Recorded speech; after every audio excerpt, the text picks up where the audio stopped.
Welcome to the Irishman, Englishman and Scotsman Football Podcast.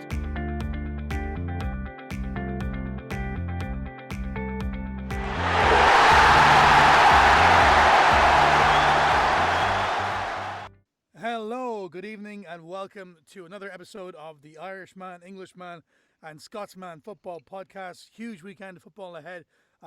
Title decider possibly at Anfield. Loads to talk about. All the way from Brighton. Joe, how you doing? Very well, thank you, JP. Very good indeed. In sunny Spain, Kev? Thank God it's Friday. Yeah, fine. Thank Crunchy, it's Friday. And Fino is not here. Fino is actually stuck in Dubai with the Celtic squad. Because we all know Fino's a big Celtic fan and he went over there with the team. But he got stuck there and he's quarantining in Dubai at the minute. So we hope to have Fino back for Tuesday, hopefully. Anyway, cracking on. Without the Flying Scotsman or non-Flying Scotsman. A lot of games starting on Saturday, 1:30. Wolves against West Brom. Joe, who do you fancy here? For the last couple of seasons, you would have expected this to be a really easy game for Wolves, wouldn't you? But I think in their last 5 games, Wolves, they've only picked up 2 points, which incidentally is the same as West Brom, who've been on a shocking run of form. I mean, by all accounts, Wolves weren't that bad against Everton. They lost 2-1. But I think, we seem to have said this for the last few podcasts. They just can't score goals. They're really struggling. And this is not the same Wolves team who finished 7th in the last 2 seasons. So I would think Big Sam and West Brom will think that they have a chance in this one. But having said that, I think Wolves will probably just sneak it. Yeah, I agree, Joe. It's a huge game for Wolves as well. I mean, West Brom, of course, hired Big Sam, to try and keep them up and save them. But Wolves are down there as well, and 22 points. And like you said last week, Fulham have 2 games in hand. If they win those 2 games, there's a lot of pressure on the teams, immediately above them. And Wolves are one of those teams. But I think Wolves will definitely have too much, even without the missing players. Interesting game at 4 o'clock. There's 2 games. The first is Leeds against Brighton, where you are at the minute, Joe. Brighton really performed well at Man City, I got to say. Leeds, of course, you never know what's going to happen with Leeds. They could score 6. It could be a 0-0 draw. You just never know. But I fancy Leeds in this one. Yeah, it's a really strange. It feels a bit like deja vu for Brighton. This has happened so many times this season where they've played really well, but just haven't got the win. And it was surprising even after the match, even Pep Guardiola was heaping the plaudits on Brighton, saying, they were fantastic, but they came away with nothing. And they've won once in 10 matches. They last won against Villa in November, and that is complete relegation form. So they need to find a win from somewhere, but I don't think it will be against Leeds. I think Leeds are just so exciting to watch. I think Leeds will just, they'll be pushing forward all match, and I expect Leeds to win by a couple of goals. Yeah, I think it's really unfortunate for Brighton, isn't it? Like you say, they haven't been able to buy a win, and they are terribly hit by injuries. I don't even know. The list is ludicrous if you look at it. It's Lamptey, who we talked about earlier in the season, as being one of the players of the early season, all the way through to Lallana. I think Leeds are missing Phillips as well, but this is a really tough one for them. And yeah, I can't see Brighton getting anywhere near it, even though, like you say, they don't play badly, but they're not going to win this game anyway. And they really need to start putting together wins. Leeds didn't play during the week as well, and Brighton did. So, there's an extra few days of rest, which is crucial at this stage of the season. I think that will also tell a tale come the end of 90 minutes. So, yeah, I fancy Leeds to win. At the same time, 4 o'clock, West Ham against Burnley. Of course, Fino had prepared a whole preview on this game, but there's no Wi-Fi now in Dubai Airport. And the last we heard, he was at the bar drinking pints of Tennent's with Scott Brown. West Ham definitely should be favourites for this game. The table doesn't lie. Burnley they've only lost 1 or is it 2 of the last 6 and slowly turning it around. Of course, they have a couple of games in hand of the teams around them. West Ham, of course, sold, I think, Sebastian Haller to Ajax, and they're in the market for a French striker this week. Just before we crack on, lads, I mean, completely, but we'll go back to the game in a second. I just want to run away with something, but the lack of transfers is deafening. I know COVID is playing a part, but it really is. It's deafening. Yeah, I think it's Klopp said it a couple of times. If this was a normal season, you just can't compare this to a normal season. Like no one knows. We briefly talked last week, didn't we, about whether you'd even get to the end of the season. I thought the Premier League making a statement this year, giving almost like a vote of confidence in getting to the end of the season, told its own tale.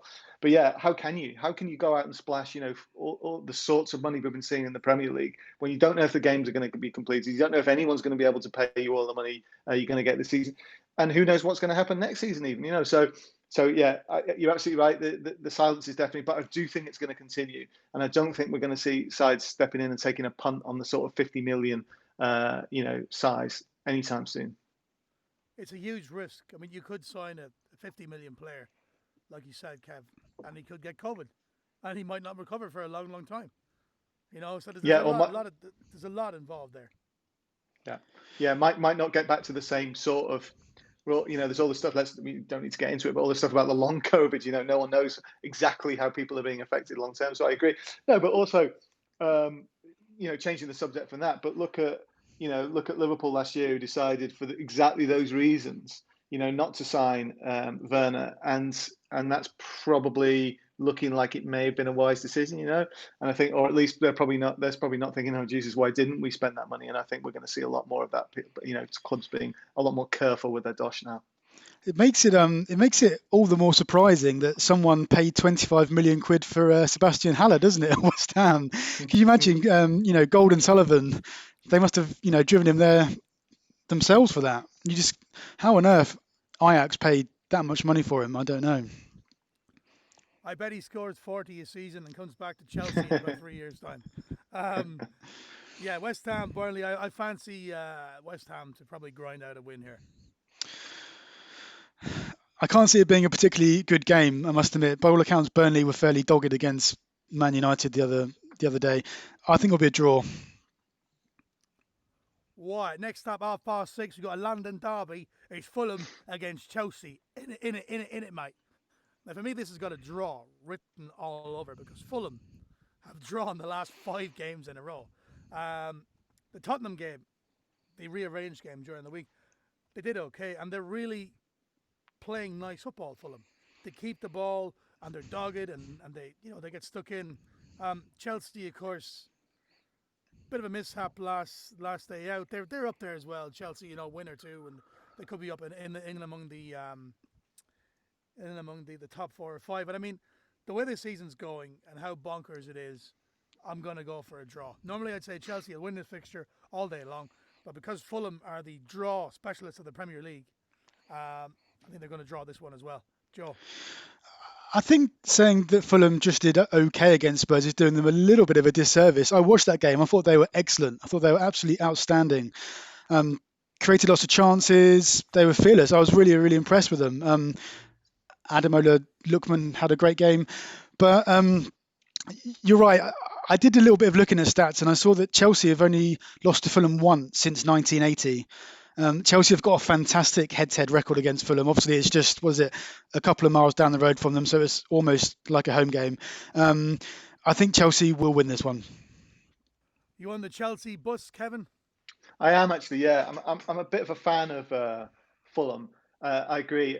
They deserve that, at least that point. But it's just Chelsea are so unpredictable, and they've been kind of alternating like really bad performances with okay performances. And I reckon, the stats would, a draw does seem to be a fair bet. But I just think, Chelsea have got so much greater firepower at their disposal that I suspect they're probably about due for a win. And again, half of this, I'm just basing on the fact that the results are all over the place, and particularly with Chelsea, they were just mad. There's no pattern there to see in any result from Chelsea. And I think, odds on for me is that they'll get one here. They're a better team. And now the late game on Saturday night sees Leicester host Southampton at 9 o'clock. Leicester win this, they leapfrog Liverpool and Man City and go second. They love Southampton, so this could be another 9-0, Joe. Sorry, was that 9 o'clock it starts or 9-0? What were you saying? I think it was a bit of both. The game starts at 9 o'clock. I'm going to go for Leicester to win 8-0. I mean, I'll have you know that the last time we played Leicester we actually beat them. It was just the time before that was a little bit more tricky. So obviously Danny Ings is out with COVID for Saints, which is a huge miss. We are a completely different team when he's not playing. But Southampton you have to remember, Southampton are unbeaten in 7 Premier League matches away from home. We are really quite solid and good away from home. I don't think we'll beat Leicester, but I don't think we'll lose. So I think it'll be a draw. Kev? I think you will beat them, actually. I think it is amazing. And I'm going to ask you, Joe, in a minute to really pinpoint why you think Leicester, are so solid this year. Because, in fact, let's go into that right now, because the stats and everything shows, everyone watches them and you think they're just rock solid. They're just not going to concede many goals. Can't remember the last team to score 2 against them. Leicester will concede, I'm pretty sure. They're not as solid as you are. So I reckon you will win, actually.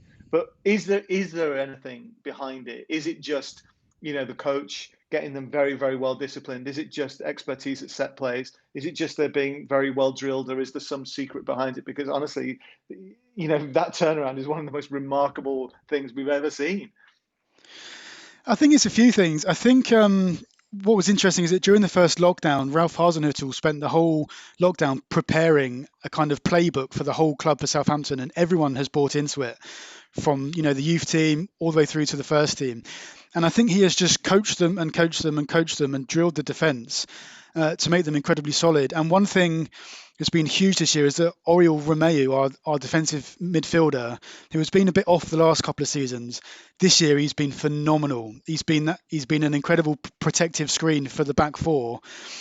And what's been really pleasing is that Yannick Vestergaard has been out for the last 3 games, but Jack Stevens has come in and he's kept a clean sheet in all 3 games. So it doesn't seem to matter who's playing in the defence. Everyone who comes in knows their job. So if we have a couple of injuries, it doesn't seem to matter. But I think all credit has to go to Hasenhüttl. Yeah, put your money on Leicester, I say. Moving on to Sunday, 3 p.m. Central European time. Sheffield United against Tottenham. Now, Sheffield United really, really impressed me against Newcastle. Newcastle laid down, of course, and I'm going to ramble on about that later on. But they really impressed me. Every man got stuck in. They looked dangerous up front. Brewster came off the bench at the end. They were organised in defence. And I think that basically is going to catapult the rest of their season. That win against Newcastle. I fancy them to get a draw here against Spurs. Spurs, of course, frustrated themselves against Fulham. 1-0 up, and then Fulham got the late goal.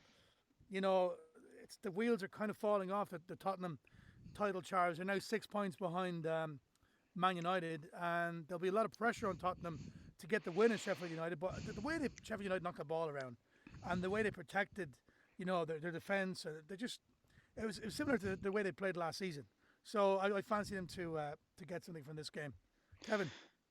Well, my mind goes back to last season, and I think if memory serves, Sheffield United absolutely battered Spurs in the last time they played at Bramall Lane. I can't remember if there was much riding on the fixture, to be honest. Maybe it was all done and dusted by then. I don't particularly recall, but Sheffield United, when they, I think Spurs will be really annoyed. They'll be thinking, oh God, they've just got that win and just come into the form at just the wrong moment from their point of view. And actually, again, just given how crazy the season's been and given how all over the place Tottenham have been, I actually do quite fancy Sheffield United to get something from this. So why not? They're going to be buoyed. They're not quite down yet. As we discussed last week, thinking about the top of the table, you only need to put together 4 or 5 good results, and suddenly, things look a lot different in this league. So, who the hell knows? Maybe this is the start of something. But I think just the memory of the last time they played them and made fools of them, really, last time. I think I'm coming in buoyed by the win. Like, why not? Yeah, my money's on Sheffield United. Joe. I mean, we saw with Sheffield United last season, when their confidence is high, they can go on a bit of a run, can't they? And they've won 2 matches this week. I think they won in the FA Cup as well. And what with Tottenham at the moment is that even if Tottenham go 1 goal ahead, they're not going to run away with it. They're so negative. Against Fulham, when they got the first goal, you'd thinking, right, they're going to go on and score 3 or 4. They just seem to put 10 players behind the ball. It was really boring to watch from their point of view. I don't think we have to remember that. So Sheffield United did beat Newcastle, but Newcastle were down to 10 men for one half of that game. I don't think it would have made a difference, Joe, to be honest, because they were dominating the game, and it could have been 4 or 5-0 before the sending off happened. But Let's see. I don't think Tottenham are quite as bad as Newcastle these days, though. So I think Tottenham will win this game. Okay. Next up at 5:30 on Super Sunday, this is the game of the season so far. Manchester United are top of the league, sitting pretty on 36 points, having won 5 of the last 6. Liverpool haven't won a game in the last 4. It's at Anfield. They have to really win this, I think. Liverpool have been a little bit laxy-daisy, Kev, I think. And, like Man United are kind of go in there with a little bit of a free shot. We said last week, how would they cope under pressure? They're grinding out these wins. And I said last week myself, they're winning ugly and they're finding a way to win, which is exactly what Liverpool did last season. Man United, and of course, who else but Pogba pops up to be the hero. It's going to be a cracker at Anfield, Kev. I think you're right about that free hit aspect of it, except the fact that if you look beyond Liverpool, you've got Manchester City lurking there, right? And I think if Man United are serious title contenders, which I think they are, like no question, I think they can't afford, they shouldn't be thinking that they can just afford to lose because it's against Man United, because it's against the old rivals Liverpool. And even if they do, we're still right level with them. No, it'll be that opens a path for Man City, who've got a game in hand still, don't forget, to go top of the league. And we've all sort of said, if Man City get top of the league, it's going to be really hard for anyone else in the season to catch them, I think. So they can't quite afford to call it a free hit, but yeah, the position they're in is fantastic. And you have to say United. You can't say United are favourites, right? Because Liverpool's home record is so good. So United are obviously the best team, have been the best team in the league away from home. Their home form's picked up recently as well, but their away form, I think their away record is won 7, drawn 1. And Liverpool's home record is 1-7, drawn 1. So you're in one of those situations where you feel like something's got to give. But so yeah, given Liverpool's record at Anfield and how long that unbeaten run stretches back, you can't, with the best will in the world, say Man United are favourites. But it's a tricky one for Klopp, isn't it? It's a tricky one for the team. I know there's some people who I follow sort of saying, well, it's probably the best thing for Liverpool, for United to come here, genuinely looking a threat now for the first time in 6 or 7 years, like really looking at a terrifying sort of threat for the league. That's going to shake Liverpool out of some lethargy. But I'm nervous about it, to be honest. And I wonder if Liverpool are to win, unless Diego Jota is fit again, which I'm not sure he's going to be, Liverpool are going to be shaky at the back again with unless Matip suddenly is declared fit as well. I think the goals, a bit of inspiration is going to have to come from somewhere a little bit strange. Now it could be Thiago if he's back on the pitch. Maybe it's Shaqiri or someone like that who comes in off the bench. But Liverpool needs something a bit different because it's just not working for them, and they haven't looked spectacular against anyone really apart from Crystal Palace for really quite a long time. So nervous as hell. I think United have got a great chance, but again, I think they've got to show that they're more than just underdogs. They're putting together a serious title campaign. They should be going there thinking, no, a draw is a fantastic result for us away at Liverpool. Let's get a draw from this game, and if we get a win, obviously absolutely fantastic if it all goes right for us. But we don't want to be blown away because there's Man City there lurking. And if they're serious, they've got to take Man City as a massive threat. For me, more than anything, I'm just hoping for a really good game of football.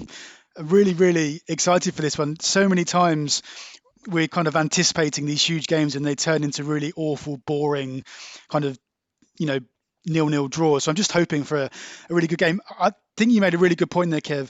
If Liverpool have got Fabinho and Henderson playing centre-back again, like they did against Saints, I think there's a good chance that Man U could win this game. And it's not because Fabinho and Henderson are bad at centre-back. It's just you really miss them in midfield. And when Man U have got Pogba and Fernandes in there, it could be a really difficult afternoon for Liverpool. Man United are absolutely lethal on the break. Good point there, Joe, as well. Like, if Liverpool are not up to scratch in defence, they will get punished.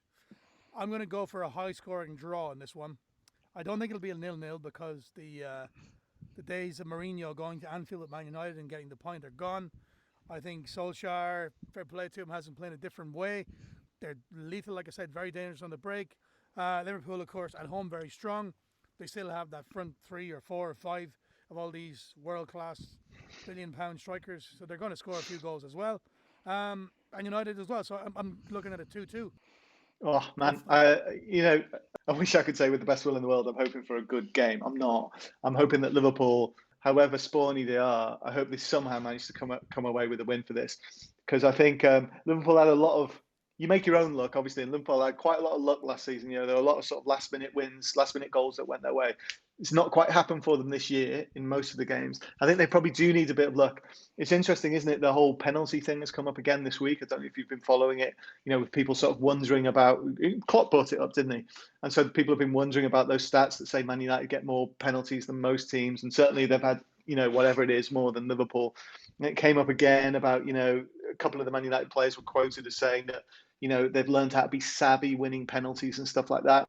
It'll be interesting what happens, won't there? If there's bound to be a few controversial calls, there's bound to be a bit of controversy around penalty calls in the box. It'll be interesting if the referee, who, if you talk to any Liverpool fans, will say, does not do us any favours, this particular referee. And so we'll see what happens. But no, sorry, nervous as hell. I'm hoping for the spawniest, luckiest 1-0, 95th minute, dodgiest penalty win, because I just think Liverpool needs it at the moment because we're looking a bit shite, to be honest. I just hope the game isn't ruined by a VAR decision. And like I said, I'll go for a high-scoring draw, which would suit the men at the Etihad and Pep Guardiola, because they play the late game on Saturday night at 8:15. Man City against Crystal Palace. Only one winner here.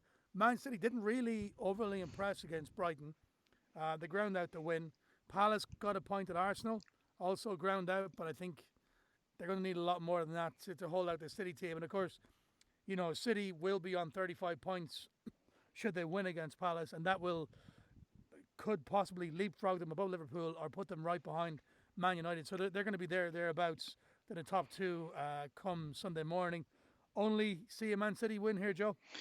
Yeah, completely. I think we mentioned last week, Man City are in a run of games of 5 or 6 games in the Premier League where they should realistically win every single one. They weren't amazing against Brighton, but they're just so solid now. They're just not conceding any goals. And what I thought was interesting, they played without a recognised striker. I think they played Mahrez, Bernardo Silva and Sterling up front, I think, as the front three, which is maybe the reason why they're not winning 4-5-0 like they did a few years ago with Aguero. But again, here, I think they'll have far too much for Palace, and I think they'll win in second gear. Yeah, and I think Phil Foden looks good as well, doesn't he?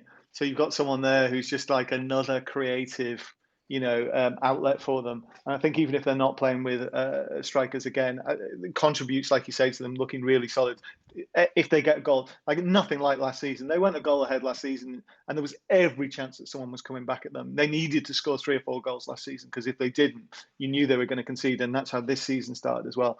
But no, now you think 1 goal is enough, and I'm sure they will get a goal against Palace. Yeah, they're extremely solid at the back, Man City. 1 game left, Monday night, Arsenal versus Newcastle, 9 o'clock. Arsenal, of course, drew at Palace. Newcastle are in absolute turmoil. 8 games without a win. This, for me, could well be Steve Bruce's last game. And a lot of it is down to, it's his own fault, really, because he's been unlucky with injuries. Brentford defeat really hurt in the League Cup. You're away at Brentford. You haven't been in the cup final in donkey's years. And the performance was brutal. And I pick out the same guy every week. Newcastle have 5 midfielders, really. Isaac Hayden, John Joe Shelby, Sean Longstaff, Matty Longstaff, and Jeff Hendrick. Now, Sean Longstaff is continually picked all the time. I watch every single Newcastle game. I'd love to see the stats for the amount of times he gives the ball away. Gives the ball away. Now, a couple of weeks ago, we had a brilliant result against Liverpool. Ground out a draw, everyone got stuck in. And then played Leicester and got stuck in. And Arsenal in the FA Cup. A real fighting spirit, get stuck in. all those games, really, there was really one up top. And you get stuck in and you get men behind the ball. That's what you do. 5 at the back. But you're going away from home against Sheffield United. Sheffield United haven't won a game all season in the league. They're rock bottom. You have to go and attack them. And instead of, I don't know what happened with Shelby. I don't know why he's not in. Shelby's he's the best passer of the ball at the club, but he's got no engine. Sean Longstaff has neither, but he's picked all the time. Against Sheffield United, he went with 5 at the back and 1 up top in Colin Winsell, who was rested against Arsenal. Sheffield United dominated the game. They played Newcastle off the park. It could have been 4 or 5-0. So I've been patient with Steve Bruce. I thought he did well at the start of the season. I never wanted him. I wanted Rafa to stay. But it's at the stage now where I can actually see us going down if he stays. Now, a lot of Newcastle fans are screaming for Eddie Howe. I don't want Eddie Howe either. I think he's not the right kind of person for Newcastle. It won't be a foreign coach because Ashley, I think, had his troubles with Rafa Benitez, and there was, he just didn't seem to relate to him. There's whispers of Nigel Pearson if that happens, but I can't see Newcastle getting anything from this game. And I think by maybe Tuesday morning, the headlines will read that Steve Bruce has been sacked. Arsenal, they against Newcastle, of course, won in the extra time in the Cup and drew against Palace. Really poor performance, but I think they'll be glad to see Newcastle again. On the other hand, Steve Bruce might go into the dressing room and say, "Look, guys, this is do or die. My head's on the block here. Give it socks." Rant over, Joe. Maybe it feels like so many times over the last few years, like Newcastle have been on the edge of like a full-scale meltdown, and then somewhere they always pull this kind of performance completely out of the blue, where they win a couple of games and they kind of move up in the table. I'm not sure that's going to happen this time. I kind of agree with you, actually. I think if they lose to Arsenal, I think this could be the end of Steve Bruce. And I really feel sorry for Newcastle fans. They just want a little bit of hope, don't they? You just want kind of something to kind of cling on to, and it's just not happened. And to be so negative against Brentford and Sheffield United, it's kind of unforgivable. So I think Arsenal will win, and I think Steve Bruce may be on his way. Yeah, what Newcastle fans really want is Mike Ashley gone.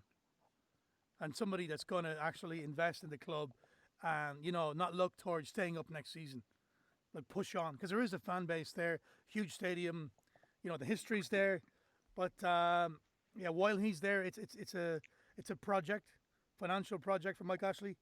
And it's all about staying up and getting that TV money for the next season. And that's how it goes on. But if Steve Bruce doesn't get the win, or doesn't get anything from Arsenal, I think even a draw mightn't save his bacon. There's still a few days left in January.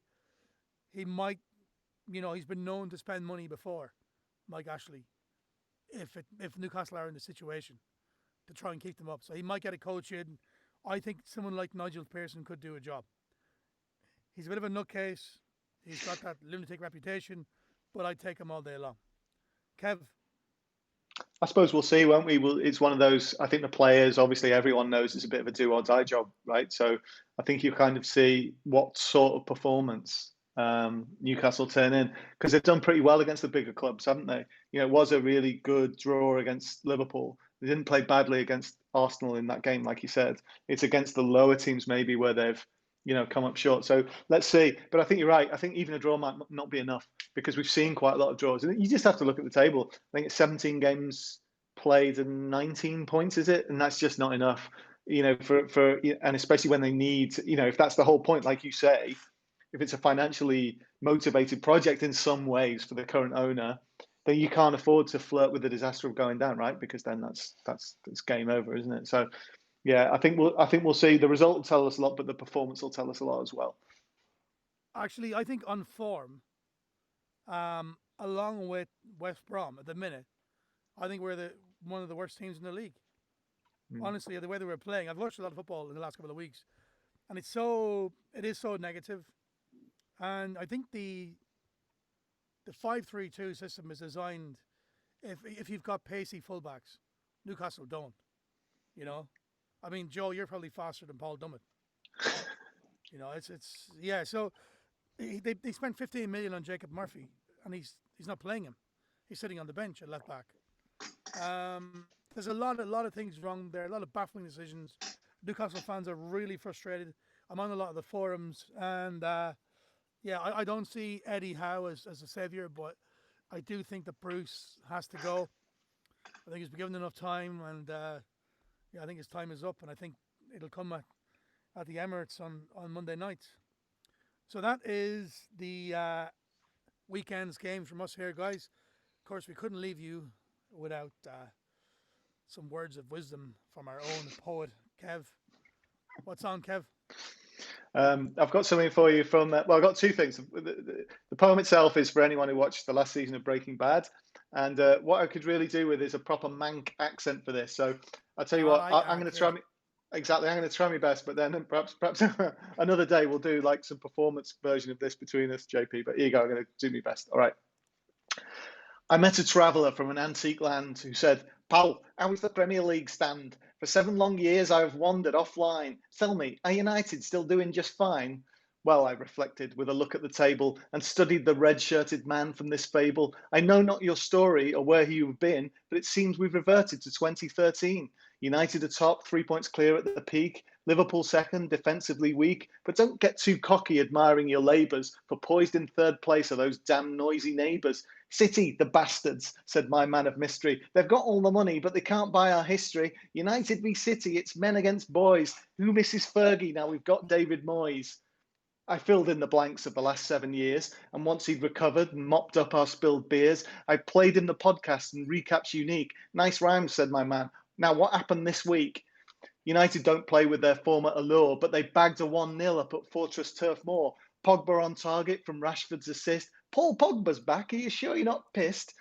I can't promise that, but it's true Monsieur Paul is back and fan is now giving his all. But beware, because Man City are starting to frighten. They too won 1-0 in a home game v Brighton.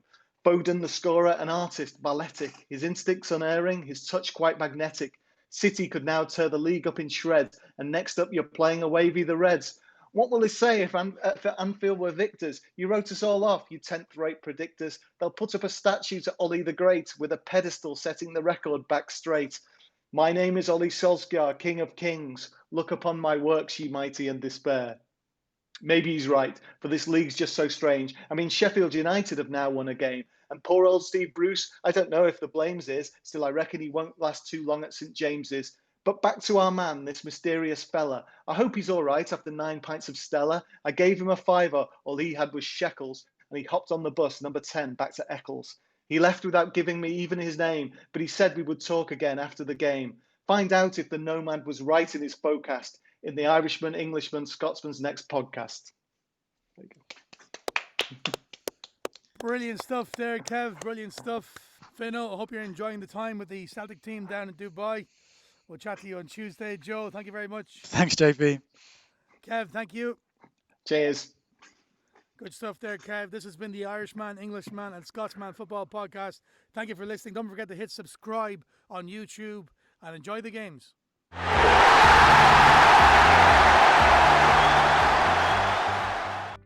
Thank you for listening. If you'd like to hear more of our podcasts, please click on the red subscribe button on the bottom right-hand side. Thank you.